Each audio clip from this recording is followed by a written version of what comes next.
Kwanza nichukue nafasi hii muhimu na adhimu kwa neno la shukrani kwanza kwa Mungu ambaye alikuwa nasi katika mkutano wetu mkuu wa dayosisi ambao tumeanza tangu tarehe 13 ya mwezi huu wa 11 mpaka tarehe 15 leo ambapo tunairisha mkutano wetu.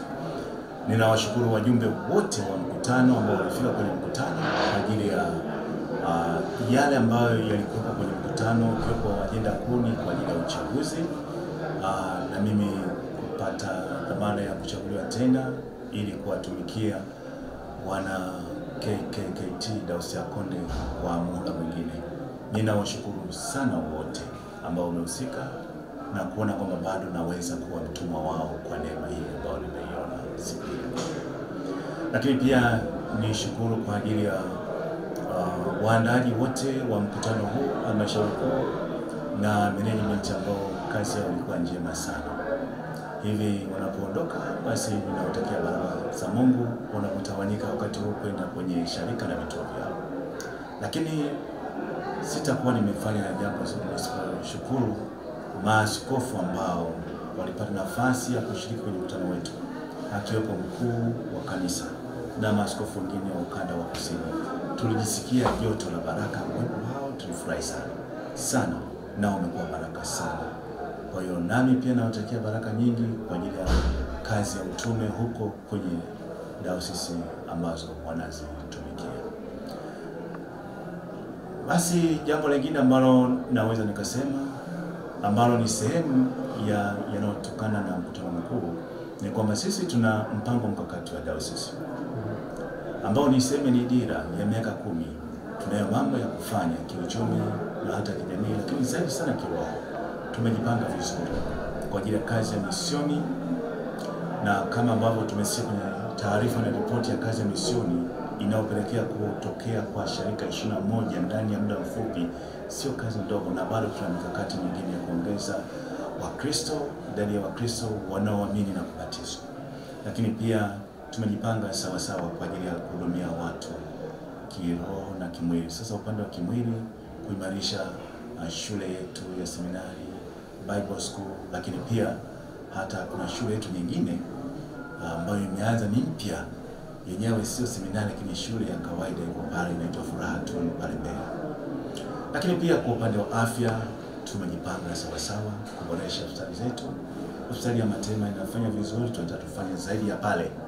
Lakini hospitali Mtete ambayo ni kongwe inafanya vizuri, lakini tuna mkakati wa kufanya vizuri, kutoa huduma, kuboresha huduma. Maana ni sehemu ya kazi yetu kumhudumia mwili na akili binadamu. Washukuru Wakristo wote wa Dayosisi ya Konde kwa namna ambavyo mchakato umefanyika. Na kwa sababu mchakato uliofanyika kipindi hiki ulikuwa tofauti kidogo na mchakato wa nyuma. Tulikuwa tuna katiba mpya ambapo sasa tulikuwa tunaingia kwenye utaratibu mwingine tofauti na ule utaratibu tulikuwa tunatumia zamani. Na kwa mujibu wa katiba sasa inaelekeza kwamba mchakato utaanzia katika ngazi ya sharika. Na inasema kwamba miezi mitatu kabla ya kwanza utaratibu wa uchaguzi yatafanyika maombi, kitu ambacho tulishakifanya.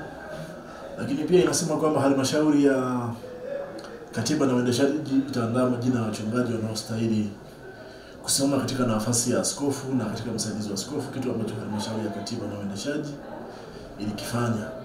Na yale majina yakapelekwa sharikani, yakapigiwa kura na yakapita katika ngazi ya jimbo, nako yakapigiwa kura, ndipo akafika dayosisi.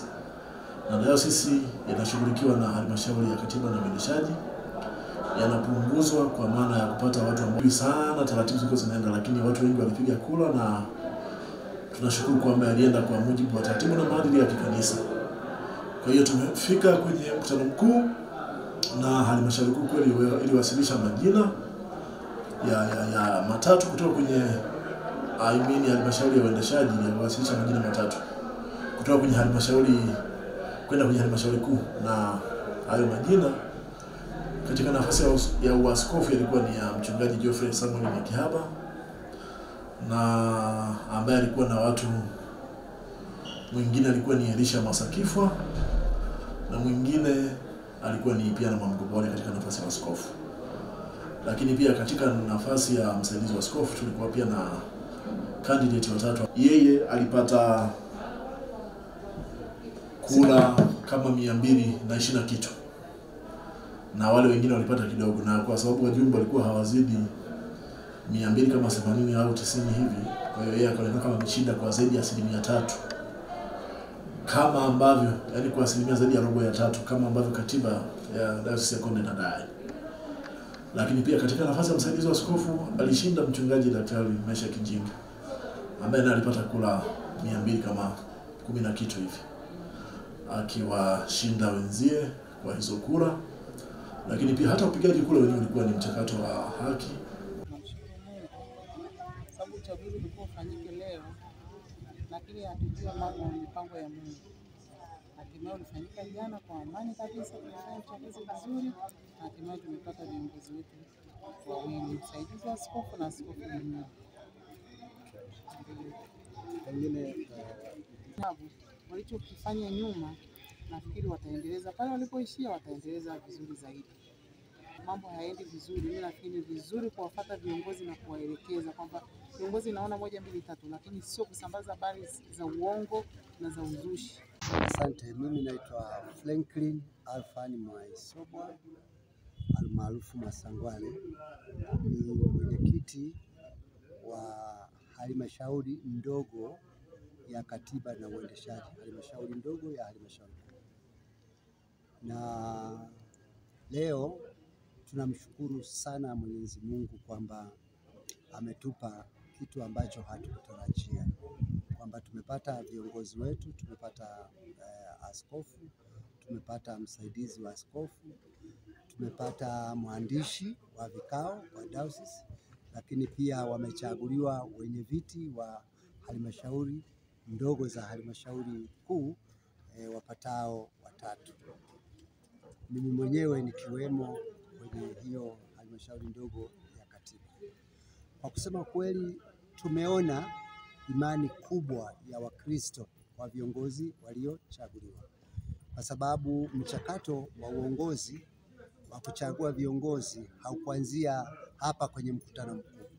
Ulianzia kwanza kwenye sharika ambako zilipigwa kura za mapendekezo, na baadaye zikajumlishwa kwenye jimbo, baadaye kamati ya katiba na uendeshaji ikajumlisha zilizotoka kwenye majimbo, na baadaye tukaenda zikapelekwa kwa wajumbe wa halmashauri kuu ambao walipiga kura kwa kufuata katiba inayosema kupeleka majina kwenye mkutano mkuu ama majina yasiyofaa tena kushika nafasi hii ya kutuongoza sisi wenzao. Tumepata Askofu Geoffrey Samuel Mwakihaba na msaidizi wake Daktari Edward Njinga. Tunamshukuru Mungu sana kwamba hawa ndio tulikuwa nao, na lakini pia kwa neema ya Mungu wanaendelea. Tunafurahi kwamba wanaendelea wale ambao walianza pamoja mwaka 2020 na kwa muda wa miaka 3.5 wamefanya mambo makubwa sana, na kwa jinsi hiyo sisi wenzao tumekuwa na imani kubwa sana kwao, na hii imetupelekea pia kuwachagua tena waendelee kutuongoza kwa sababu ya yale machache na mengi ambao wameshayafanya kwa muda mfupi. Na tunashukuru Mungu kwamba Mungu anaipenda Dayosisi ya Konde. Dayosisi ya Konde ina utulivu, sasa kazi inaendelea, hali mpya, nguvu mpya na mambo mengine yanaendelea.